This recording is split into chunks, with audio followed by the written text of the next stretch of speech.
84 লক্ষ জনম ভ্রমণ করবার পর তারপরে এত সুন্দর সাধের মানব জন্ম আমরা পেয়েছি।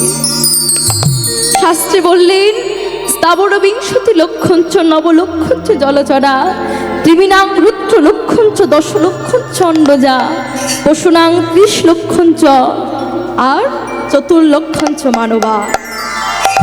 প্রথম বললেন স্থাবর বিংশতি লক্ষঞ্চ, অর্থাৎ বৃক্ষকুলে আমরা জন্মগ্রহণ করেছি 20 লক্ষ বার। কত জন্ম পেয়েছি, কত গাছ হয়েছি আমরা, আম গাছ, জাম গাছ, কাঁঠাল গাছ, কত গাছ হয়েছি আমরা। কবে উদ্ধার পেলাম? যেই না যেদিন আমরা তুলসী বৃক্ষরূপে আমরা জন্মগ্রহণ করলাম, সেই দিনই আমরা উদ্ধার পেলাম বৃক্ষকুল হতে।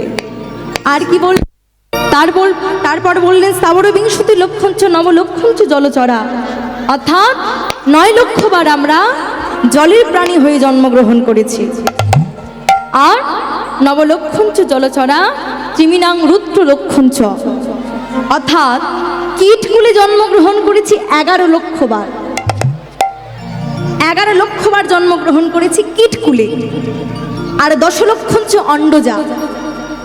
অন্ডজা কথার অর্থ হলো ডিম থেকে ছানা বাহির হওয়া।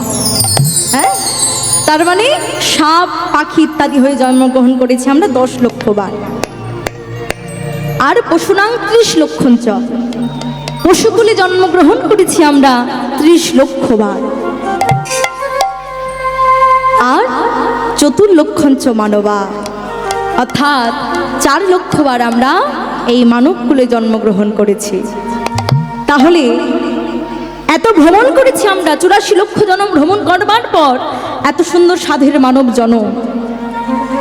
এই 4 লক্ষ বার আমরা মানুষকুলে জন্মগ্রহণ করলেও কখনো কথা বলতে পারতাম না, কখনো চলতে পারতাম না, হ্যাঁ, কখনো দৃষ্টিশক্তি ছিল না। কিন্তু এ জন্মে আমরা পরিপূর্ণ দেহ পেয়েছি।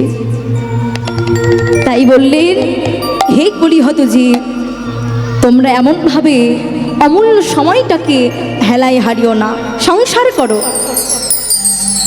সংসারের মধ্যে থেকেও কৃষ্ণকে ভালোবাসা যায়, কৃষ্ণ নাম করা যায়।